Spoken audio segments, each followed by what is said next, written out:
Assalamualaikum warahmatullahi wabarakatuh. Kembali lagi di channel Situs Misteri. Pada kesempatan kali ini, Bang Joy akan menceritakan sebuah kisah yang berjudul Desa Pengantin. Dan sebelum kita ke ceritanya, tekan dulu tombol like video ini. Tekan juga tombol subscribe channel ini. Dan buat teman-teman yang ingin membaca langsung ceritanya, nanti silakan saja kunjungi linknya di deskripsi. Dan seperti apa untuk kisah kali ini? Langsung saja kita masuk ke ceritanya.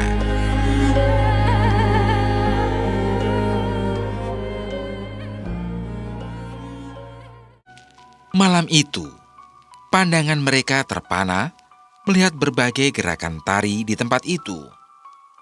Tubuh mereka terdiam mematung. Hanya mulut mereka yang bersuara. Sungguh elok dan indah. Para penarinya begitu anggun dan cantik alami. Pujian begitu mudah terucap dari bibir sampai berkali-kali. Sebuah tarian yang selaras bersama dengan gerakan selendang, suara sinden dan tabuhan gamelan. Terdengar begitu apik dan merdu. Malam yang menyenangkan. Meski begitu, hawa sunyi mencekam sangat kental dan mudah terasa di desa itu. Aneh, sepi, dan mistis. Wah, apik tenan yo man. Sebuah pujian sudah berkali-kali diucapkan dari mulut seorang pemuda dari luar desa itu. Pancen ngun, apik tur penarine yo, ayu-ayu. Sadiman senang sembari tersenyum melihat kecantikan para penari yang memainkan selendang tari. Pemuda itu begitu kagum dan kini terpesona. Padahal mereka sudah berkali-kali melihat pertunjukan itu. Mereka semua itu janda loh man. Apa kamu ndak minat? Mangun bertanya kepada Sadiman agar segera menikah dengan salah satu penari cantik di desa itu, yang sebenarnya mengejek pemuda temannya yang belum kunjung menikah sendirian. Ndak ngun, ngawur kamu. Suami mereka hilang. Ndak pernah ditemukan sampai sekarang. Lagian, kita di sini kan kerja. Kalau saja aku ndak butuh duit, aku sudah menjauh dari desa ini. Ndak mau kerja di desa ini lagi. Sadiman terpaksa bekerja dengan mereka, para janda di desa Widodaren. Dua pemuda dari desa luar itu sudah bertahun-tahun menjadi pesuruh. Mereka berdua dan satu temannya lagi bekerja di desa Widodaren sebagai buruh panggul.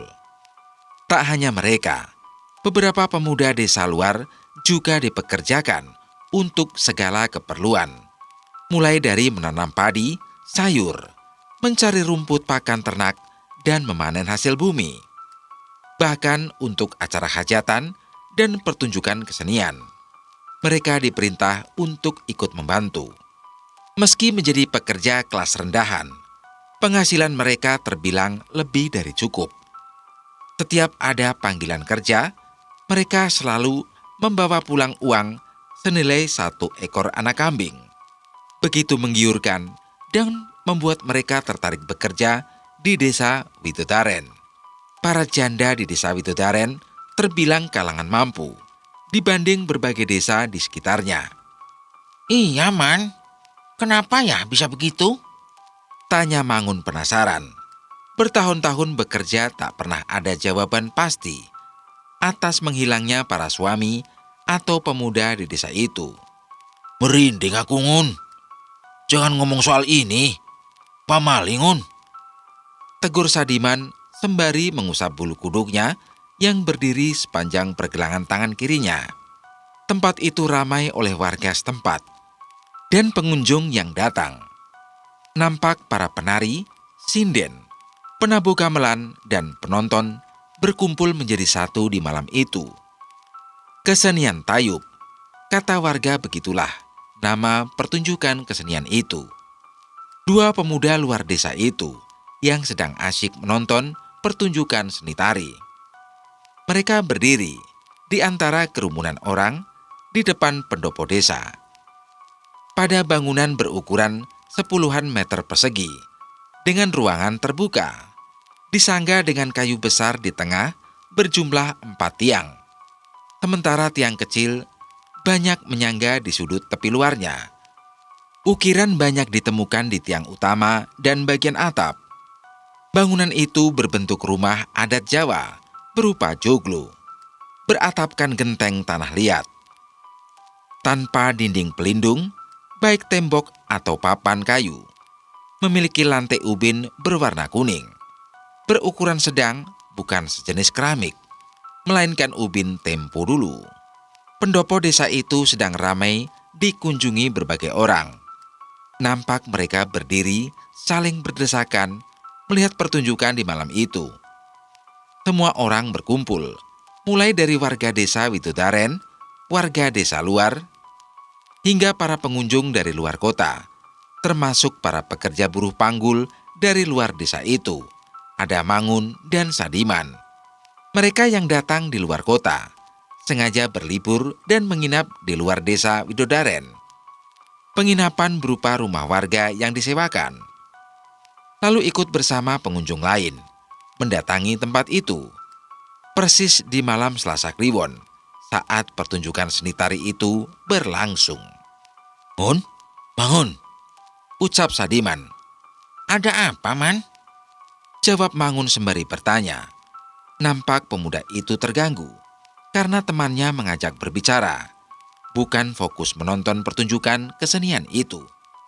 Padahal Mangun sedang asyik melihat kecantikan para penari. "Nanti, sepulang dari sini, mampir ke warung kopi yang tadi kita lewati. Aku malas pulang ke rumah. Lagian, aku belum ngantuk." Keluh Sadiman. Wajahnya jelas nampak murung saat malam itu terjadi. "Pasti masalah itu lagi.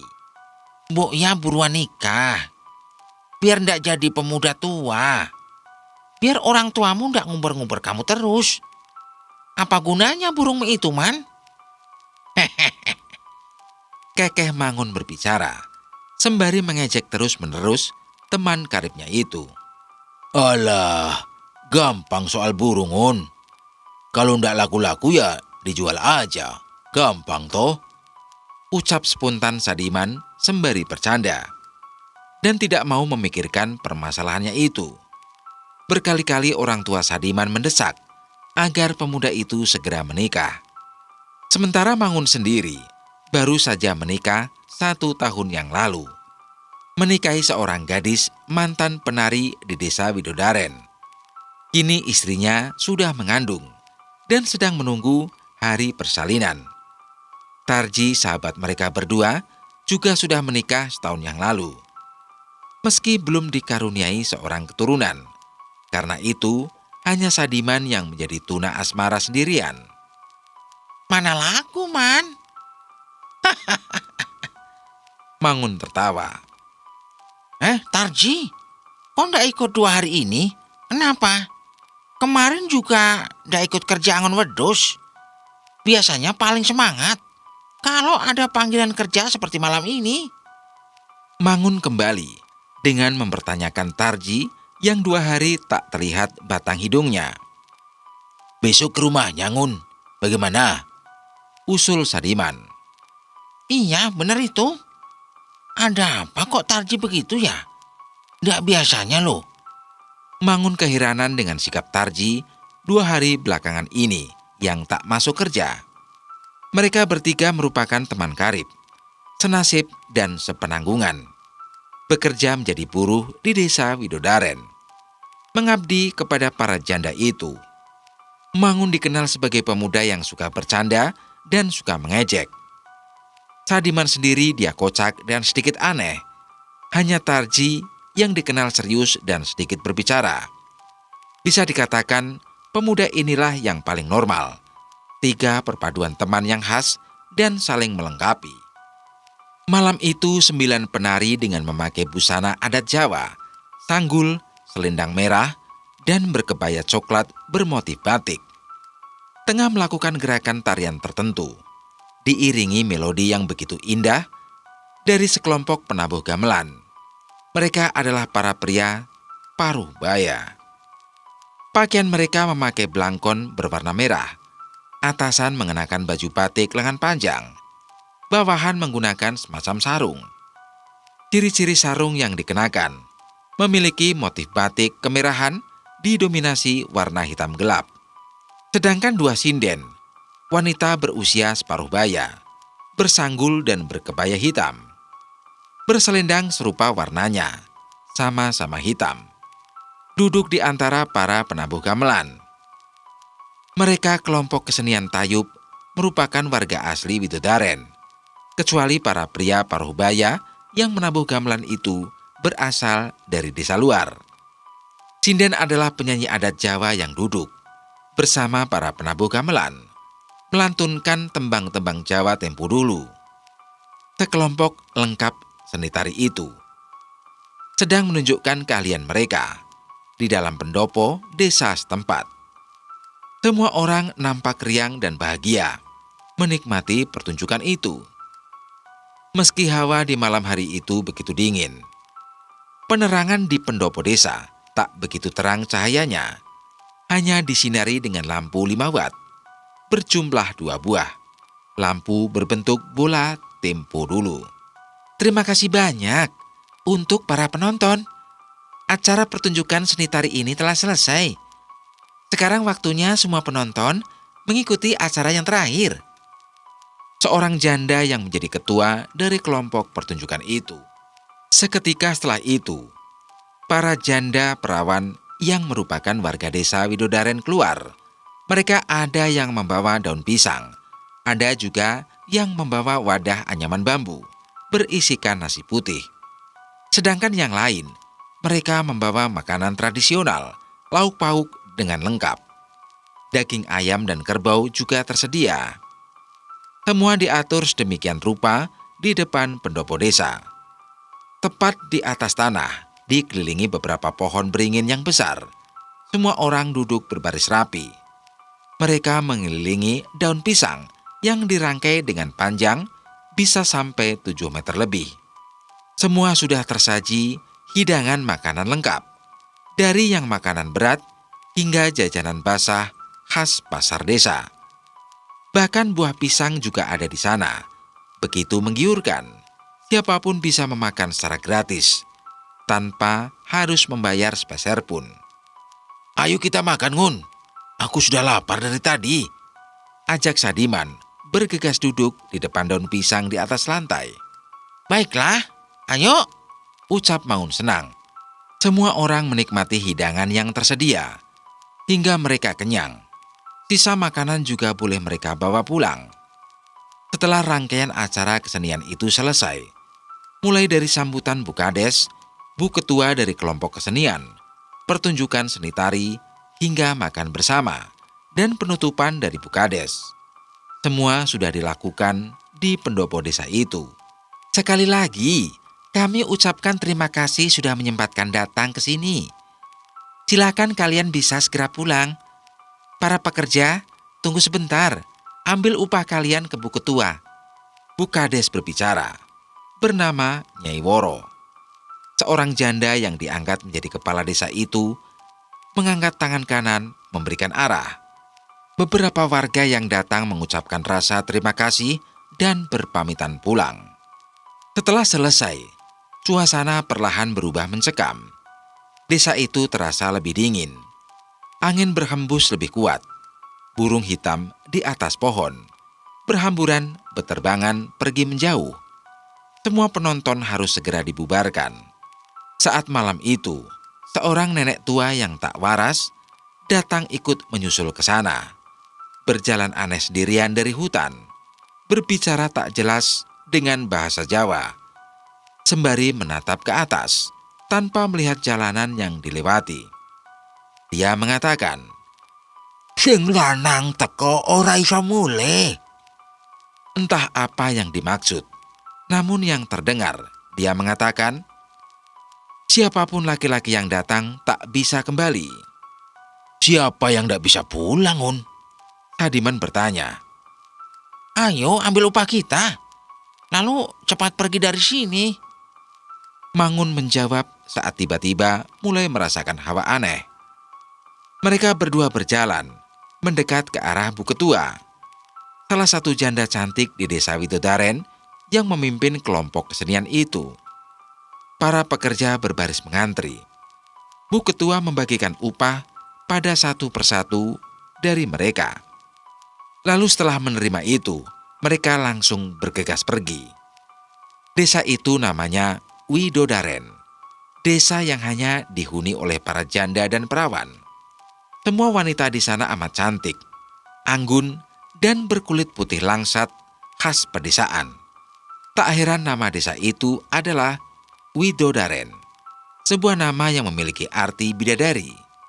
Desa yang melambangkan kecantikan dan memiliki keanggunan. Tahun 93, saat kejadian itu mulai berlangsung, berada di sebuah daerah kabupaten dengan lokasi di dataran tinggi. Tempat itu begitu dingin, berlokasi di titik dekat dengan sebuah gunung. Desa yang juga terkenal dengan sebutan Desa Hujan. Hampir setiap bulan di sana, desa itu diguyur dengan hujan harian.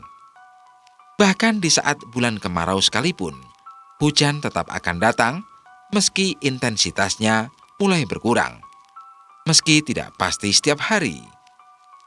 Namun hampir bisa diperkirakan, setiap bulan hujan pasti akan datang. Terlebih mulai Juni hingga Desember, hujan di sana lebih sering turun. Di desa yang jauh dari keramaian itu, tak ada para pemuda, baik pria, kakek-kakek, bahkan anak dan bayi laki-laki, yang berani menghuni tempat itu. Siapapun yang datang tak akan diperbolehkan menginap. Larangan keras bagi siapapun yang mengunjungi desa itu untuk bermalam. Kecuali siap untuk hilang atau mati. Mereka terutama pemuda atau laki-laki yang datang, hanya diperbolehkan untuk sekedar berkunjung di waktu tertentu. Lalu setelah selesai, harus segera kembali. Itu saja tak ada yang berani memastikan keselamatan nyawa mereka. Semua penonton segera bubar. Kalian harus kembali pulang ke penginapan masing-masing. Terakhir Bu Kades berucap bernama Nyai Woro di malam itu. Sedikit memaksa mereka segera pulang dan agar jangan mempedulikan nenek tak waras itu. Warung kopi Mbak Sri, desa luar. Dua pemuda desa sedang menikmati kopi hitam yang panas. Nampak berkali-kali mulut mereka sibuk meniup asap yang masih mengepul ke arah alas cangkir. Dua pemuda itu duduk di kursi kayu yang panjang. Berada di warung kopi milik perempuan di wilayah luar Widodaren. Tepat di sana, warung kopi itu berada di pinggir jalan desa, berlokasi di pinggiran persawahan, jauh dari pemukiman warga. Mbak Sri, panggil Mangun. Ada apa, Ngun? Kopinya kurang gula, tanya Mbak Sri pemilik warung. Tumben, Mbak. Kok warungnya sepi? Mangun, seorang pemuda yang baru menikah dan istrinya sudah hamil. Entah kenapa malam itu tak seperti biasa. Warung kopi satu-satunya, bangunan yang berbahan dipenuhi dengan bambu. Atapnya menggunakan genteng tanah liat yang menghitam. Memiliki meja dan kursi bambu buatan dan sederhana. Kini sepi pembeli, tak seperti malam hari biasa. Warga desa di luar Widodaren kerap kali datang untuk sekedar menikmati secangkir kopi hitam yang khas dari daerah itu.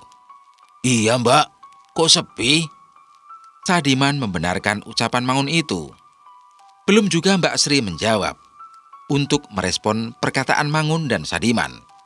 Seorang gadis berlarian datang ke warung itu dengan beberapa pemuda dan gadis lain yang menemaninya. Nampak dari pakaian, mereka adalah pengunjung dari luar daerah. Jelas bukan warga sekitar. Mas, Mas! Panggilnya dengan sedikit berteriak dari jauh. Berjalan gadis berambut hitam dan panjang itu terurai. Loh, bukannya mereka itu yang tadi ikut menonton di sana? Tanya Mangun kepada Sadiman. Iya, bener kok, Man. Mereka dari kota sepertinya. Jawaban Sadiman membenarkan, sembari menyeruput kopi hitam di alas cangkir miliknya. Saat mereka tiba di depan warung kopi, berbicara kepada dua pemuda desa dan perempuan pemilik warung kopi itu. Wajah Mbak Sri, Mangun dan Sadiman kebingungan saat didatangi sekelompok anak muda itu. Wajah anak-anak muda itu menunjukkan kelelahan. Sepertinya sebelum ini, bukan warung itu saja yang mereka sambangi. Ada apa, Mbak? Tanya Mangun sembari berdiri bersama Sadiman. Tolong kami, Mas. Teman kami hilang. Belum ketemu juga. Jawaban gadis itu. Berbicara mewakili teman sekelompoknya. Bagaimana bisa hilang? Memangnya terakhir kalian bertemu di mana? Tenang dulu. Sebaiknya kalian duduk di sini dulu ya. Lalu ceritakan dengan jelas kepada kami. Tanya Mangun lebih dulu mengawali pertanyaan untuk kejadian yang dia dengar sudah beberapa kali. Flashback, sore hari di terminal bus kota. Sejumlah anak muda dari kota mendatangi sebuah desa yang aneh. Mereka mencoba melarikan diri sejenak dari hiruk-pikuknya daerah perkotaan. Berniat menghilangkan penat, sembari menikmati pemandangan yang tak pernah ada di daerah kota. Banyak pepohonan yang asri, lingkungan khas pedesaan, udara sejuk dengan kabut tipis beserta hawa dinginnya, dan suasana yang jauh dari keramaian. Keenam pemuda itu berniat menuju desa bernama Widodaren, tempat yang setiap bulan sekali mengadakan sebuah pertunjukan kesenian tari.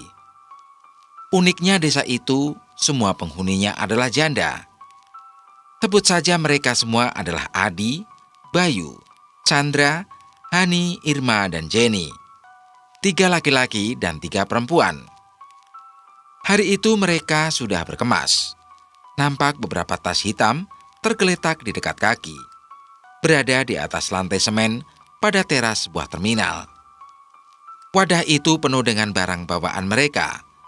Namun salah satu dari mereka nampak tak ikut berdiri. Kenapa, Ndra? Adi melihat temannya itu yang sendirian duduk, sementara yang lain berdiri menunggu mobil charteran. Iya, Ndra. Aku lihat dari tadi, kamu nggak tenang banget. Kenapa emangnya? Masih mulas perutmu? Memastikan Bayu juga ikut bertanya, sembari semua anak muda ikut menoleh ke arah pemuda yang tengah duduk sendirian itu. Pada sebuah bangku kayu yang panjang, seorang pemuda bernama Chandra itu duduk sendirian dengan tas hitam berisikan keperluan selama berlibur. Ekspresi wajah teman mereka itu sedang menahan sakit, sembari kedua tangan memegangi bagian perut. Dei, yuk. Gimana ini? Sudah dari tadi keluar masuk kamar mandi. Masih mules juga perutku ini. Salah makan kali ya. Chandra menimpali mereka sembari beranjak berdiri. Wajah menahan sakit dan masih memegangi perut. Pedas kali tadi. Kamu sih udah tahu nggak bisa makan pedas. Masih saja kamu embat juga. Celoteh Jenny ikut terlibat dalam percakapan 3 laki-laki itu. Sebelum mereka berada di terminal, mereka berlima mengisi perut sejenak di warung makan nasi Padang. Karena menu di sana banyak yang pedas. Mungkin hal itulah yang membuat Chandra merasakan sakit di perut. Pemuda itu tak memiliki pantangan untuk urusan makan. Padahal perutnya tak bisa diisi olahan pedas. Begitulah Chandra yang dikenal si keras kepala. Chandra lalu berjalan cepat ke arah dalam terminal itu. Dia menuju kembali ke kamar mandi untuk ketiga kalinya. Aduh, gawat ini. Ada barangku yang ketinggalan. Keluh Jenny yang baru menyadari bahwa dirinya tak sengaja meninggalkan sesuatu yang teramat penting untuk saat ini. Nyari apa sih kamu? Tanya Irma saat melihat Jenny yang duduk berjongkok. Wajah bingung dengan sibuk memeriksa kembali barang bawaannya. Aku lupa bawa persediaan itu. Padahal aku udah siapkan tadi. Gimana ini, Ir? Tanya Jenny yang menjelaskan bahwa dirinya datang bulan saat sore itu. Kebingungan dirasakan. Sebungkus pembalut yang sudah dikemas ketinggalan di rumahnya. "Ayo, aku temenin. Kita cari aja." "Aku ikut kalian berdua ya," pinta Henny, gadis manis yang cenderung tak banyak berbicara. Berbeda jauh dengan kedua gadis itu, Irma si cerewet dan Jenny si usil. Mereka bertiga bergegas pergi sebentar untuk mencari keperluan Jenny. Hanya tersisa Adi dan Bayu, dua pemuda yang menunggu mobil yang mereka sewa beserta sang supirnya. Di zaman 93, tidak ada aplikasi penyedia jasa ojek transportasi, baik mobil dan motor kala itu. Di masa itu, hanya tersedia taksi. Itu pun tarifnya tak terjangkau untuk kalangan anak muda. Anak yang baru kemarin sore bekerja di kantor seperti mereka. Keenam anak muda itu merupakan lulusan SMA, lalu bekerja di sebuah kantor perusahaan yang sama. Mereka semua sudah saling mengenal sejak bekerja di kantor itu. Mereka pada ngapain sih? Ribet amat jadi cewek. Ucapan Bayu yang dikenal selengean itu kesal. Teman-temannya malah pergi. "Sabar yuk, maklumin. Sudah kodratnya jadi cewek. Namanya aja datang bulan kan?" Itu lihat mobilnya kan?" Adi melihat sebuah mobil dengan ciri-ciri yang dia pesan, akhirnya datang menjemput. Sebuah kendaraan roda 4 berwarna merah, bermesin keluaran negeri Sakura. Terkenal hemat bahan bakar, teruji kualitasnya, dan banyak dipakai oleh kalangan menengah atas di zaman itu. Mobil sewaan itu datang menghampiri dua pemuda yang tersisa saat menunggu. Maaf mas, ada perlu sebentar. Pas sudah mau berangkat, mobil sudah siap, sudah saya panaskan. Malah ada yang meninggal. Terpaksa bantuin dulu di rumahnya, baru akhirnya bisa kemari. Keluh sang supir. Pria berusia paruh baya, langganan mereka ketika dimintai tolong untuk mengantar saat bepergian jauh. Loh, siapa yang meninggal pak? Tanya Bayu. Tetangga sebelah rumah mas, jatuh kepleset di kamar mandi. Lalu nggak tertolong seketika itu juga. Supir itu menceritakan singkat kematian tetangganya. "Dia yang jadi Pak Guru itu, Om," timpal Adi yang kebetulan paling mengenal lama supir mobil itu dan kerap kali bermain ke rumah. Mereka juga masih terhitung kerabat dekat. Sang supir berbalik arah, berjalan pelan, lalu membukakan pintu. Kemudian menoleh kembali, sembari memegang kepala dengan tangan kiri. Lalu berbicara sesuatu karena baru sadar. Mas Adi, yang berangkat cuma 2 orang aja. Katanya kemarin pas di rumah saya, berenam bareng teman-teman. Tanya Pak supir yang menyadari mereka hanya berdua. Tak seperti yang dibicarakan tempo hari lalu. "Enggak Pak, ada lagi kok. Ada 4 orang lagi. Mereka lagi keluar sebentar tadi," jawaban Adi kepada supir mobil Jepang itu. Kamar mandi terminal, sore hari, waktu yang sama. Chandra melangkah keluar pintu kamar mandi, berjalan pelan. Lalu dilihatnya sekitar depan ruang kamar mandi yang berjumlah 5 bilik itu. Namun beberapa ruangan terkunci dari dalam, pertanda ada seseorang yang menggunakan. Pemuda itu membenarkan kembali sabuk, lalu merapikan kaos yang dia kenakan. Setelah dirasa rapi, dia berniat berjalan menuju titik awal pemberangkatan.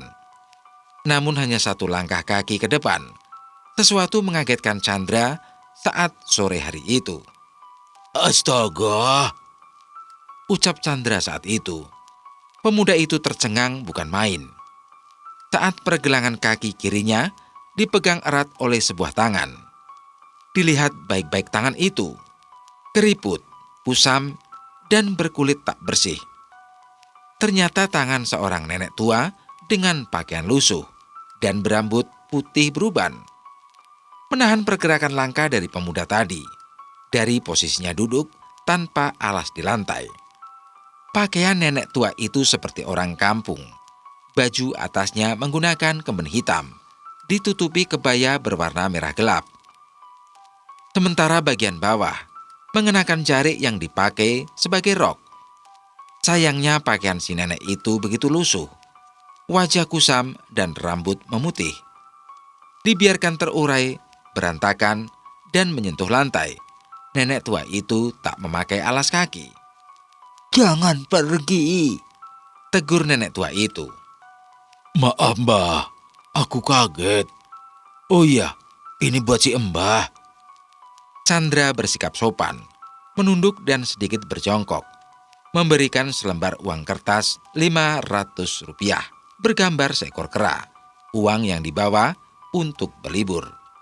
Meski pemuda itu dikenal si keras kepala, dia adalah yang paling dermawan, sebab yang terkaya di antara semua teman-temannya. Ayah dari Chandra merupakan pengusaha resto di kota itu. Namun pemuda itu memilih merintis karir dengan bekerja di perusahaan. Dan Chandra ini memiliki kedudukan lebih tinggi daripada kelima temannya. Sejak beberapa bulan yang lalu, Chandra yang berprestasi di kantor diangkat menjadi manajer. Saat itu uang Rp500 adalah nominal yang besar. Maklum, uang Rp500 yang bukan recehan di tahun itu saja diberikan untuk si nenek tua tadi. Terlihat pemuda itu memiliki banyak uang. Bawa uangmu, Le. Jawaban nenek tua itu menolak, sembari memberikan kembali uangnya. Chandra keheranan. Terpaksa kedua tangannya menerima selembar uang bergambar seekor kera itu. Memasukkan kembali ke dalam kantong saku celana, sembari menatap dalam-dalam wajah nenek tua itu dengan ekspresi tak percaya. Dalam hatinya, Chandra mempertanyakan mengapa si nenek tua itu menolak uang pemberian darinya. Apakah uang itu kurang? Barangkali si Mbah membutuhkan lebih dari itu. Ndak kurang, Le. Tapi kamu jangan pergi. Pulang saja. Jangan pergi ke sana. Pulang saja ya, Le. Kenapa, Mbah? Tanya Chandra. Pemuda itu dibuat semakin heran, sebab isi pikirannya diketahui oleh nenek tua itu. Membuatnya semakin ingin mengetahui siapakah nenek tua itu. Sing lanang teko ora iso mulih. Nenek tua itu menjelaskan bahwa siapapun laki-laki yang datang tak bisa kembali. Sing lanang teko ora iso mulih. Terucap kembali kalimat itu, dilontarkan dari mulut sang nenek lusuh. Dia menatap tajam ke arah pemuda itu yang ketakutan. Wajah Chandra menampilkan ketakutan dan kebingungan yang bercampur menjadi satu. Lalu bergegas segera berjalan kembali. Tanpa sepatah kata pun, meninggalkan nenek tua itu sendirian dengan masih duduk tanpa alas di lantai. Tak berani pemuda itu menoleh ke belakang, terus melangkah, kembali ke tempat teman-temannya menunggu. Depan terminal sore hari, waktu yang sama. Lama banget, Dra. Bayu menegur dengan berdiri di ambang pintu penumpang bagian yang tengah. Dengan berdiri layaknya kernet, tangan memegang pintu. Ayo Ndra, masuk ke belakang. Pinta Adi yang duduk di sebelah kursi kemudi. Kursi paling depan sendiri, sementara mobil masih kosong. 3 gadis itu belum kunjung datang. Hanya ada Adi dan Bayu yang sudah tak sabar untuk bepergian. Sementara Pak supir itu sibuk memasukkan dan merapikan berbagai tas yang mereka bawa di tengah. Iya, sebentar lah. Cewek-cewek pada kemana? Berdiri melihat dari pintu, kendaraan roda 4 itu para gadis belum masuk. Lagi cari pembalut. Ucapan Bayu tanpa berbasa-basi, dan langsung saja memberitahu tanpa mensensor ucapannya itu. 3 gadis yang dibicarakan akhirnya datang. Mereka membawa sekantong plastik berisikan keperluan yang dimaksud, ditambah beberapa cemilan untuk sepanjang perjalanan nanti di mobil. Mereka bertiga masuk, disusul Chandra yang terakhir dan Bayu menutup pintu. Gimana, Ndra? Sudah bisa dikendalikan perutmu? Ini ada kantong plastik. Kalau ada apa-apa nanti di perjalanan. Tanya Jenny sembari tersenyum mengejek ke arah Chandra yang perutnya sakit. Emangnya apaan, Jen? Pakai dimasukin ke plastik segala? Ucap Chandra. Pak sopir dan Adi duduk bagian paling depan. Henny, Irma, dan Jenny di tengah. Pada bagian belakang diisi oleh Bayu dan Chandra. Kendaraan roda 4 itu mulai berjalan menuju sebuah daerah terpencil di Jawa Tengah.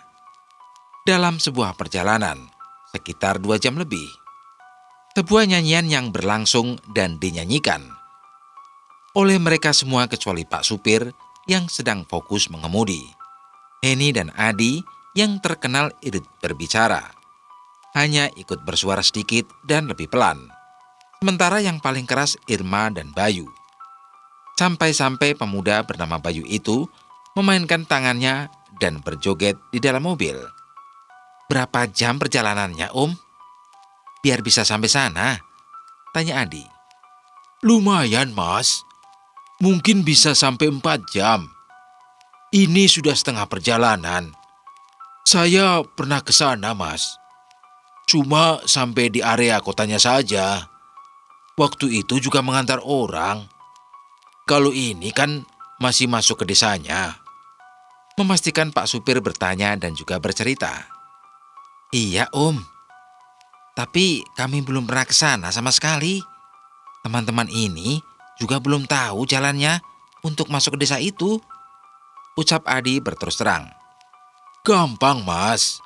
Kita bisa tanya ke orang-orang sana. Asal tahu nama desanya aja, sudah aman itu. Pak Supir tenang dan biasa mensiasatinya. Tiba-tiba saja perut Chandra kembali bermasalah. Pemuda itu sudah tak tahan lagi untuk buang air besar kembali.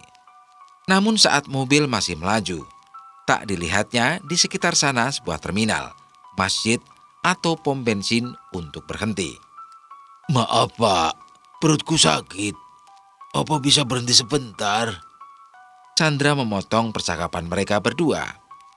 Apa, Ndra? Tanya Adi.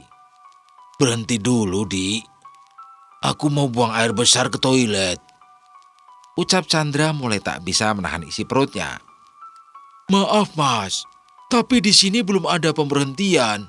Pom bensin masih jauh. Apalagi masjid dan terminal. Keluh Pak Supir yang kebingungan bagaimana mencari cara. Pandangan mereka semua terpaku pada lingkungan sekitar.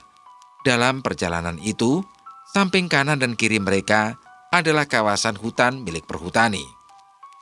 Dikenal salah satu alas yang masih bingit, jauh dari pemukiman warga. Berapa lama lagi sih, Pak?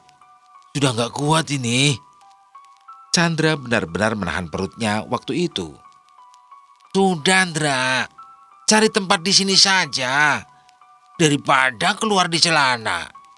Usul Bayu sembari mengejek temannya itu. Kan tadi sudah aku kasih plastik. Ucap Jenny juga ikut mengejek. Sampai membuat semua orang tertawa. Berhenti, Pak. Tolong. Ucap Chandra. Tapi, Mas, ini masih hutan. Ucap Pak Supir memperingatkan. Sudah, Pak. Gak apa-apa. Lagian juga cuma sebentar saja kok.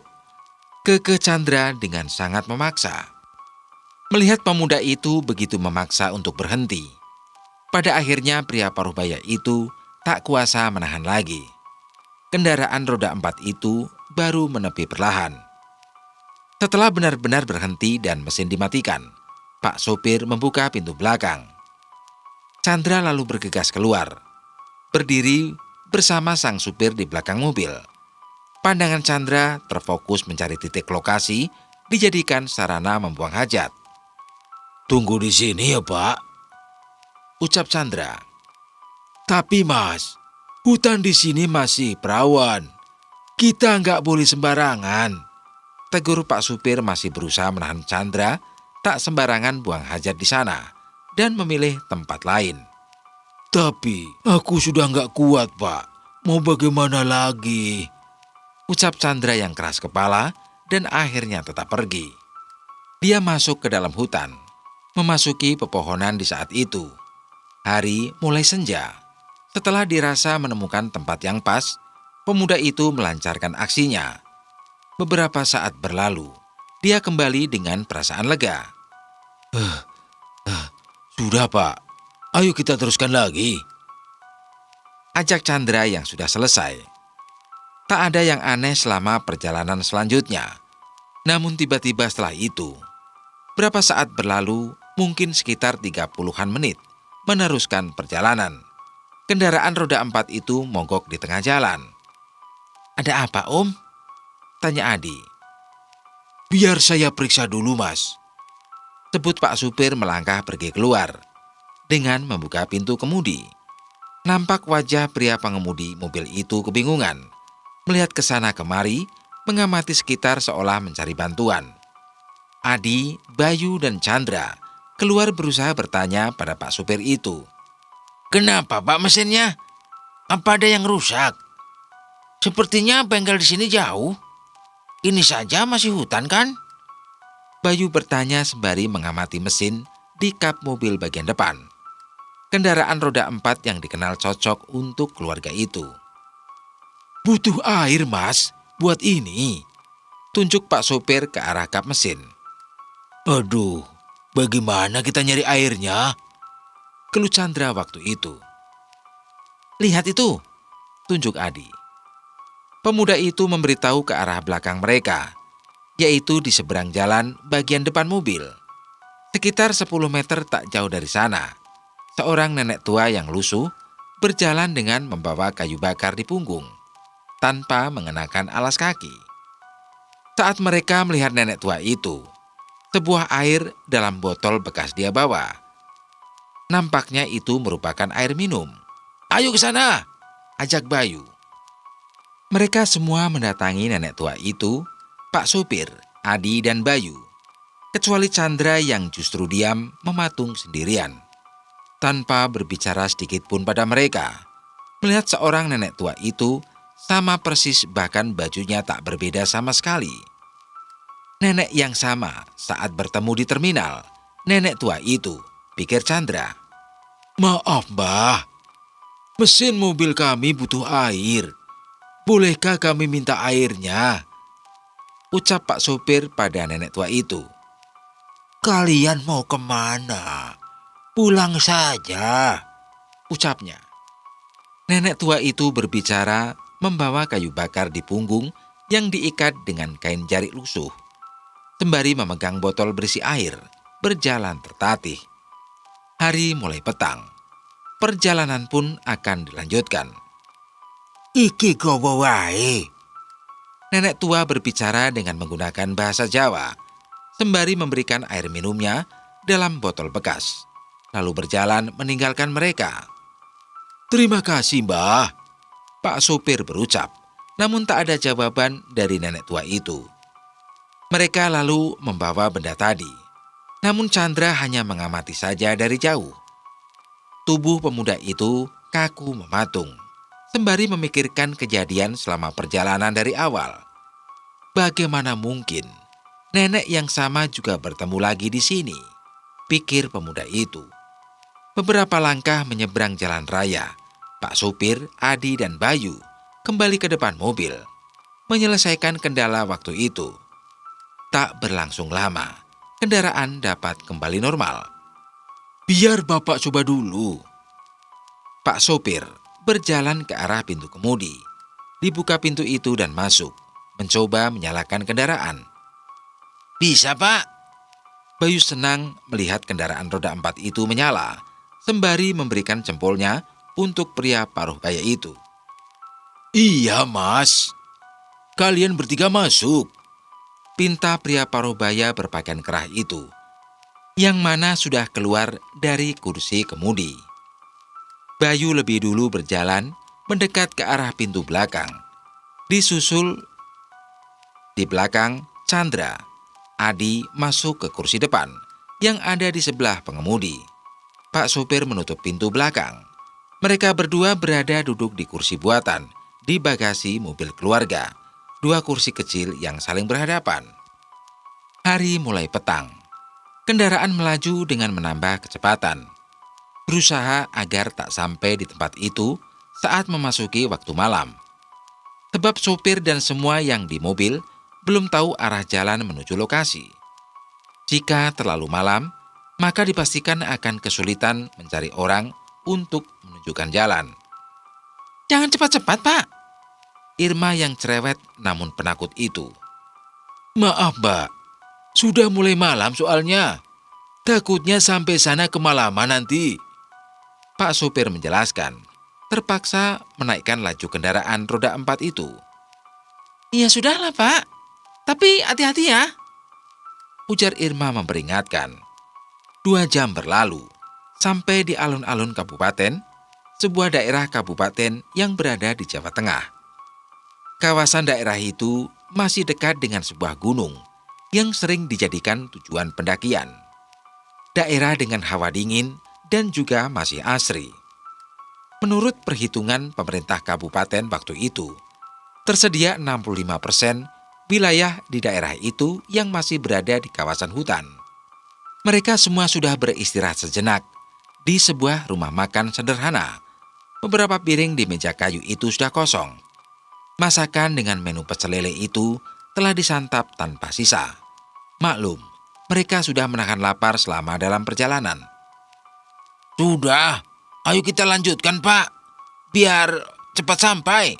Capek banget nih. Pengen cepat-cepat istirahat di sana aja.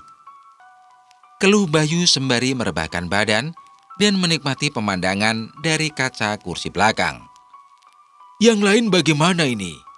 Siap tambah kecepatan? Pak sopir memastikan dengan bertanya pada yang lain. Takutnya ada yang tak bisa naik mobil mengebut. Biasanya akan ada yang pusing dan muntah-muntah. "Iya, Pak," sorak semua penumpang, kecuali Heni dan Adi yang memilih diam dan mengangguk pelan. "Tinggal nyari desanya aja kan?" Celoteh Irma yang cerewet itu. Nampak wajahnya kusam dan menahan kelelahan selama di perjalanan.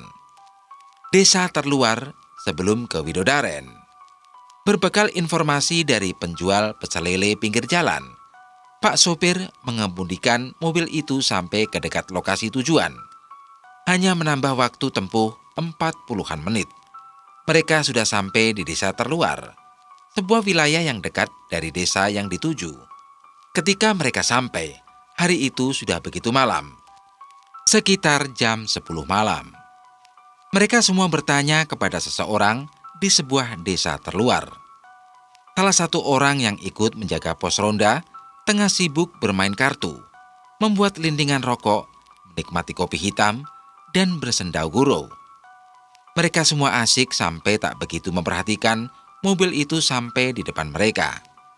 Permisi bapak-bapak, numpang nanya, ucap supir itu. "Oh iya, Pak, ada apa?" menimpali salah satu dari mereka. Kalau mau ke desa Widodaren, arah jalannya kemana? Pak sopir bertanya yang berdiri di samping mobil, tepat di luar kemudi dan di depan pos ronda, sembari memandangi mereka semua. Namun aneh, mereka sekitar 4 pria dewasa justru tiba-tiba terdiam. Semua penjaga ronda itu saling memandang satu sama lain dengan wajah aneh dan keheranan. Masing-masing dari mereka berhenti melakukan sesuatu. Ada yang terhenti saat akan meminum kopi. Ada yang memegang kartu. Ada yang berhenti melinding rokok. Bahkan yang tadi mereka tertawa, kini menjadi terdiam membisu. Suasana menjadi aneh, hening dan canggung. Maaf Pak, kami mau ke desa Widodaren. Jalannya kemana? Tanya kembali Pak sopir dengan mengeraskan volume suara. Sebab yang dia pikirkan, barangkali mereka tak mendengar ucapan dari pria parubaya itu. "Kami dengar, Pak. Desa itu arahnya ke sana.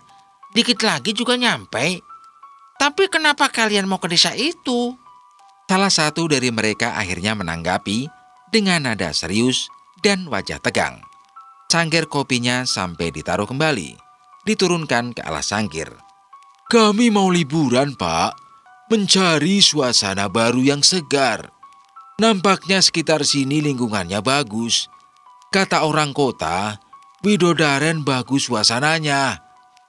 Ucapan Pak Supir berusaha untuk mencairkan suasana yang tegang saat malam itu. Kenapa harus ke sana? Apa tidak ada tempat tujuan lain? Sebaiknya kalian semua pergi dari sini saja. Atau pergi ke tempat lain. Jangan ke sana pokoknya. Tegur pria dari kelompok penjaga pos ronda malam itu. Dia yang membawa lintingan tembakau. Ucapan mereka yang terdengar aneh, desa luar itu yang sepi. Jalanan tak cukup lebar dan tidak memiliki akses yang baik. Bebatuan dan masih bertanah basah. Suasana sunyi dan mencekam sejak memasuki di desa terluar itu. Membuat Chandra semakin merasakan hal aneh. Namun tidak dengan yang lain. Mereka tak merasakan keanehan apa-apa. Memangnya ada apa ya, Pak? Tanya Pak Supir dengan raut wajah bingung. Pertanyaan pria pengemudi itu membuat mereka berempat kebingungan dalam menentukan jawaban. Seolah tak ada yang boleh membocorkan misteri dan rahasia di desa Widodaren itu. Orang-orang yang duduk di pos ronda hanya bisa saling memandangi satu sama lain kembali, sembari berwajah nampak jelas kebingungan dan sangat takut. Bagaimana ya, Pak? Oh ya, desa Widodaren jelek tempatnya. Lebih baik di tempat lain saja.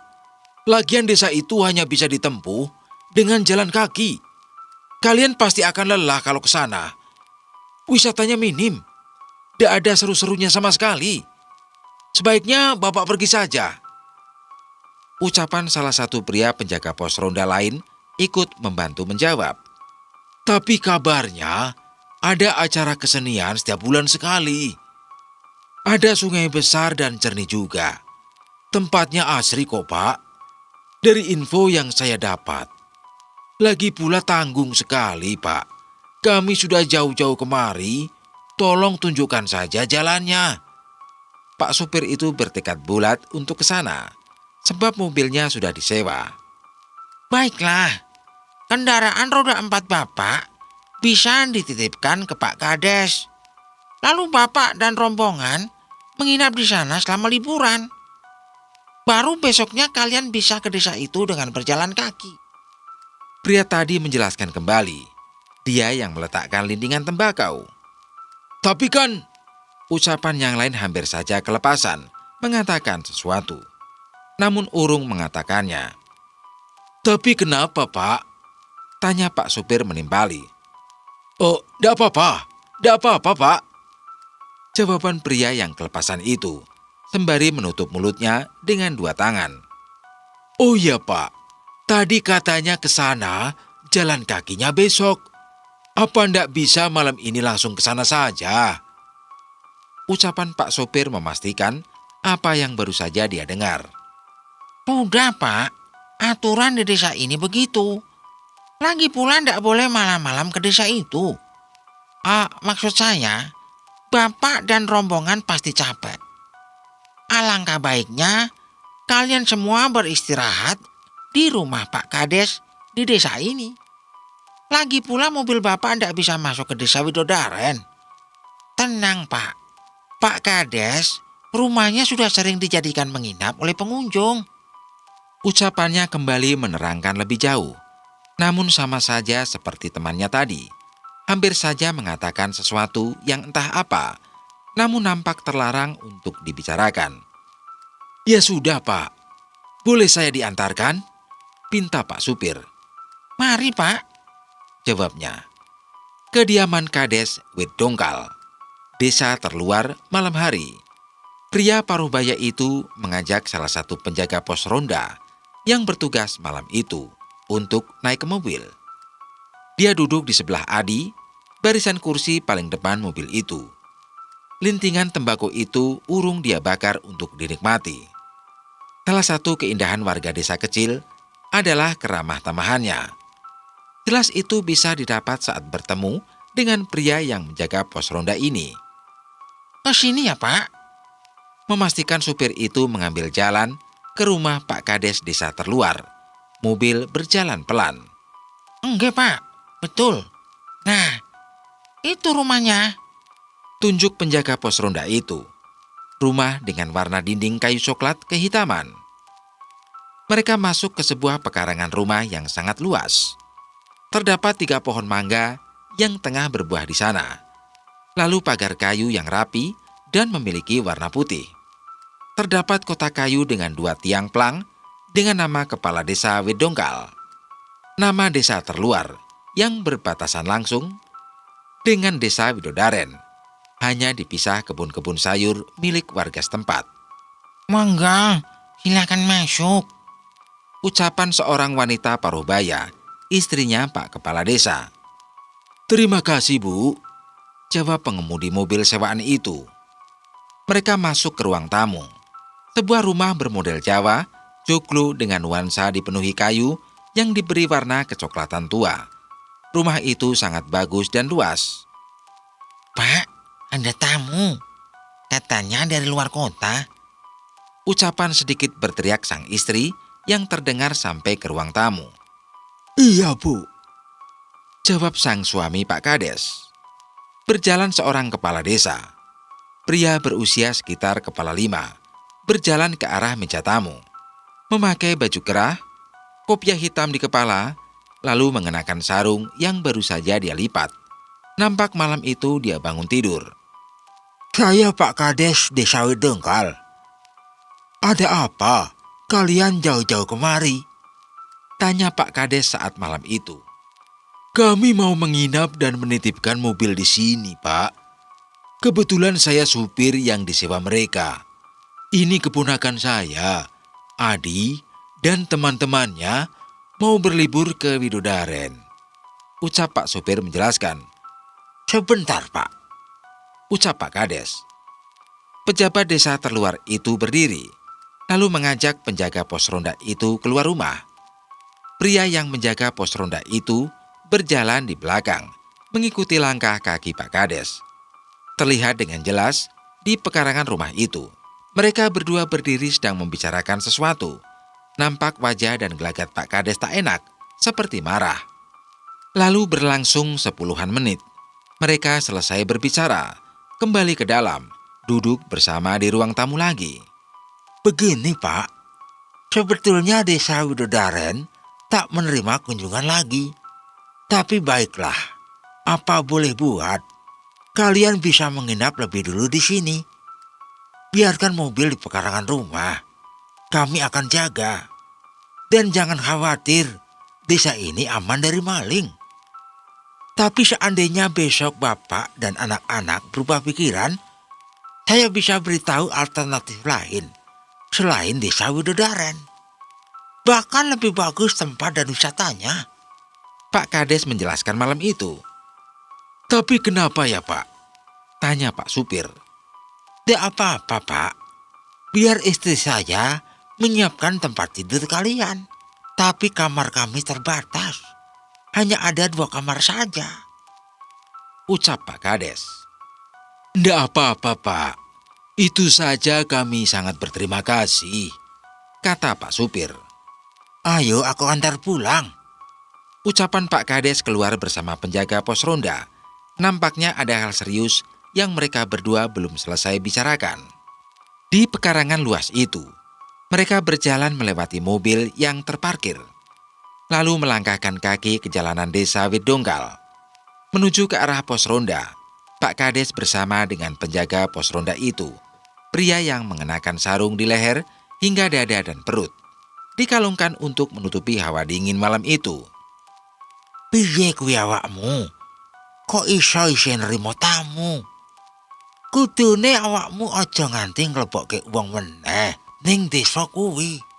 Pak Kades sedikit memarahi pria itu, sebab dianggap lalai mengizinkan dan membiarkan para tamu untuk berkunjung ke desa Widodaren. Tapi bagaimana, Pak? Mereka memaksa ke Widodaren. Kami tidak bisa memberitahu apa yang sudah banyak terjadi di sana. Bapak tahu sendiri kan? Tapi tadi di pos ronda, kami sudah mencegah mereka untuk ke sana, Pak. Ucap pria Parubaya itu. Penjaga pos ronda itu, pria ini sudah sangat dekat dan akrab dengan Pak Kades pejabat itu. Besok Selasa Kliwon, ada tayuban di sana. Widodaren duwe gawe. Apa kamu ndak tahu itu? Ucap Pak Kades. Aku tahu, Pak. Tapi tidak bisa berbuat apa-apa lagi. Kami semua di desa ini juga menahan bingung dan takut. Banyak warga di sini yang bekerja di sana. Kalau ada apa-apa bagaimana? Anak saya contohnya, Sadiman. Dia masih bekerja di sana, Pak. Keluh pria penjaga pos ronda itu. Ya sudah, aku ikut kalian jaga ronda. Aku malah ndak bisa tidur. Kalau begini, beban di pikiranku. Tamu-tamu yang lain juga berdatangan. Mereka masih saja menginap di desa ini. Pak Kades juga mengeluh malam itu. Banyak tamu selain mereka yang menginap di rumah Pak Kades. Perangkat desa atau beberapa pejabat desa setempat juga membantu para tamu untuk menyiapkan tempat istirahat. Terhitung sampai dengan malam itu, sudah lebih dari 20-an orang telah menginap. Malam hari, jalanan desa Widodaren. Desa itu memiliki hutan larangan, sangat disakralkan oleh warga setempat dan desa sekitarnya. Hal itu termasuk desa Widodaren sendiri dan desa terluar Wit Dongkal. Konon, menurut warga, hutan itu berbahaya dan menyesatkan.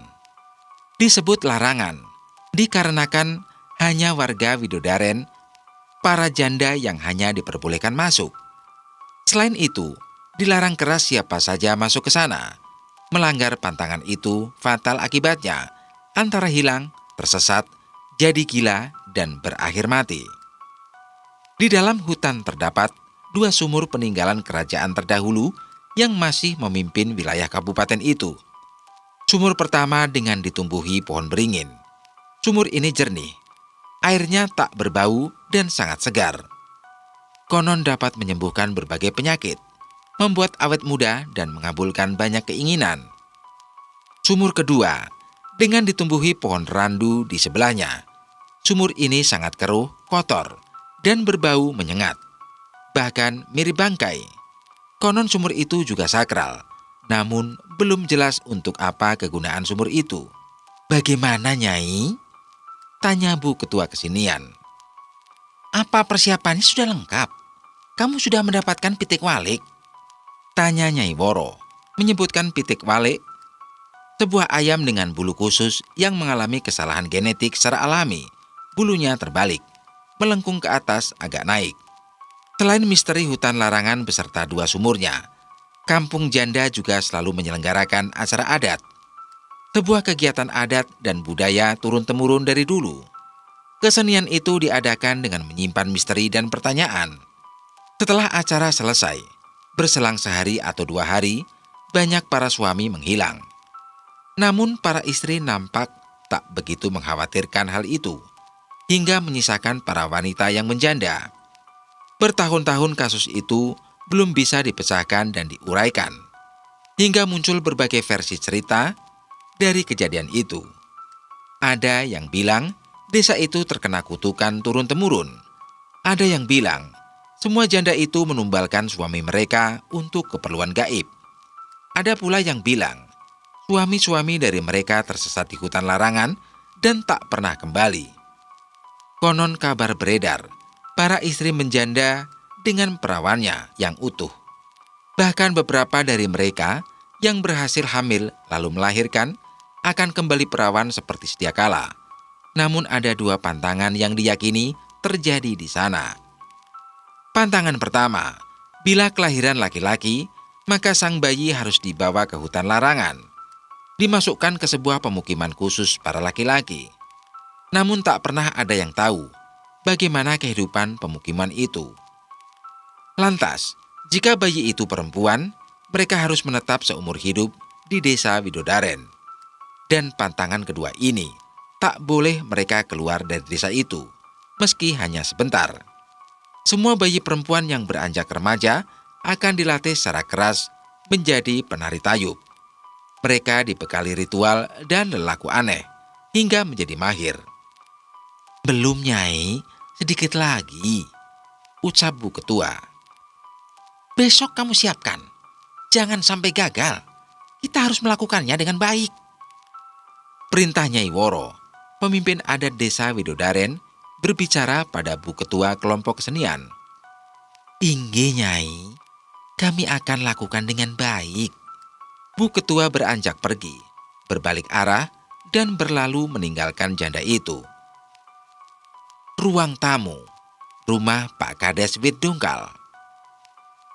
Kenapa desa ini sepi banget ya, Pak? Tanya Bayu yang penasaran. Nggak tahu, Mas. Bapak belum pernah ke sini. Mungkin saja karena malam hari. Pak sopir berdiri, membantu mengangkat tas-tas milik Heni, Irma, dan Jenny. Namun gelagat Chandra sudah mulai aneh sejak kedatangan nenek tua misterius untuk kedua kalinya di pinggir jalan. Pemuda itu memilih diam 1000 bahasa. Padahal obrolan di mobil, di desa terluar itu, dan semua keseruan mereka tak membuat Chandra ikut bergabung dalam keceriaan. Bahkan nampak pemuda itu lebih sering melamun dan tak fokus. "Dra," panggil Adi.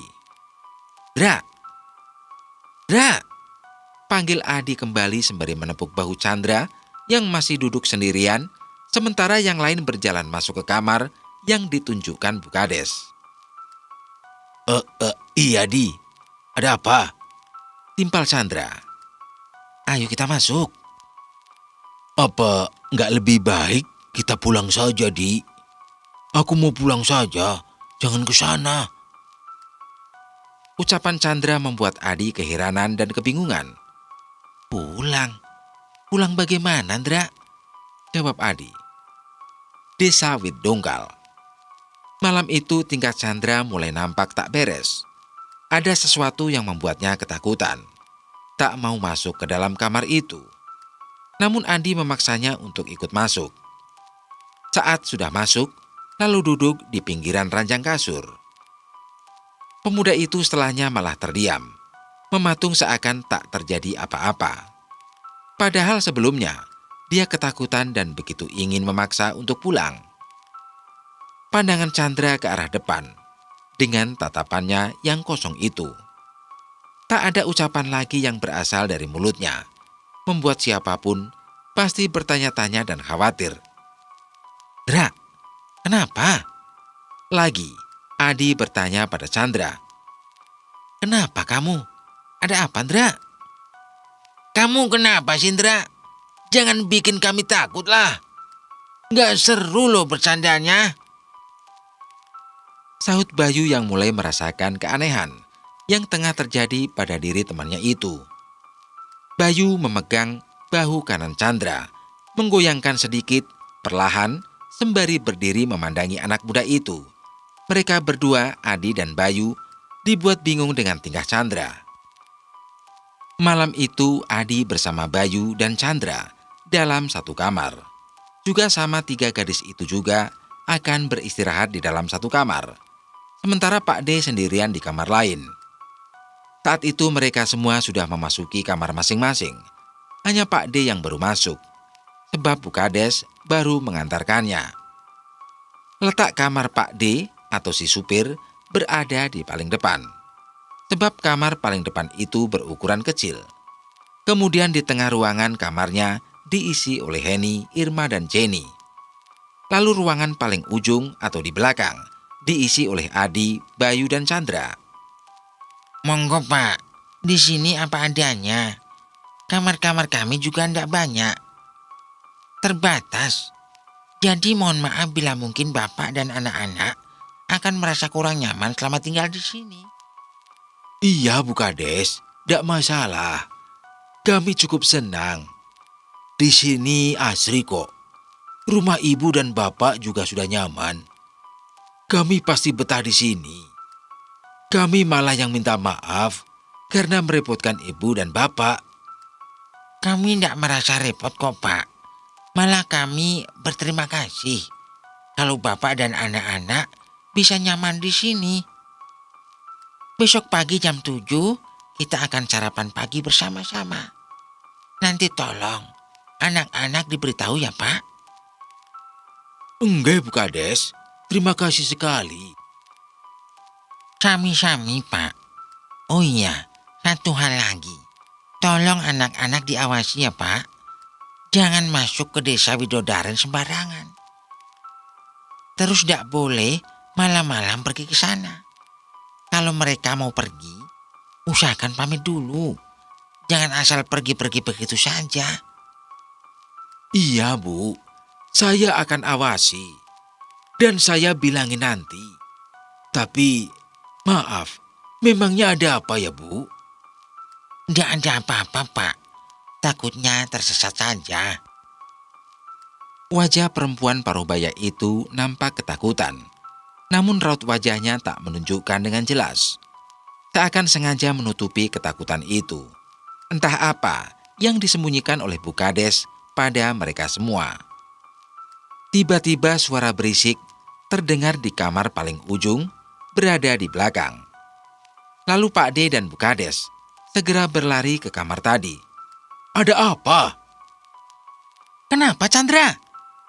Irma ikut melihat ke kamar itu. Berdiri di luar kamar, di ambang pintu. Belakang Pak D dan Bu Kades wit dongkal. "Chandra, jangan bercanda," tegur Heni dengan keras. Pemuda bernama Chandra itu tertawa menyeringai. Duduk dengan kedua dengkul ditekuk. Kedua tangan disatukan. Kakinya berada di atas ranjang kasur berbahan kapuk. Dia menginjak tepat di atas bantal. Chandra memandangi semua orang. Kalian harus pulang. "Dra, sadarlah. Jangan seperti itu. Kita mau liburan kan?" ucap Adi yang takut melihat temannya bertingkah aneh. "Pak D, bagaimana ini?" Berkali-kali kalimat itu terus diulang-ulang oleh Chandra. Namun tak ada satupun yang mengerti maksud dari ucapan itu. Kemudian Pak D berusaha mendekati anak muda itu. Dia duduk di pinggiran ranjang, mendekat dan memandangi wajah Chandra. "Pak D, bagaimana ini?" Sampai di sini dulu untuk cerita kali ini. Kalian bisa komen di bawah ya, yang ingin request lanjutin cerita ini sampai tamat. Dan mohon maaf apabila Bang Joy ada kesalahan dalam penyampaian berita. Akhir kata, wassalamualaikum warahmatullahi wabarakatuh.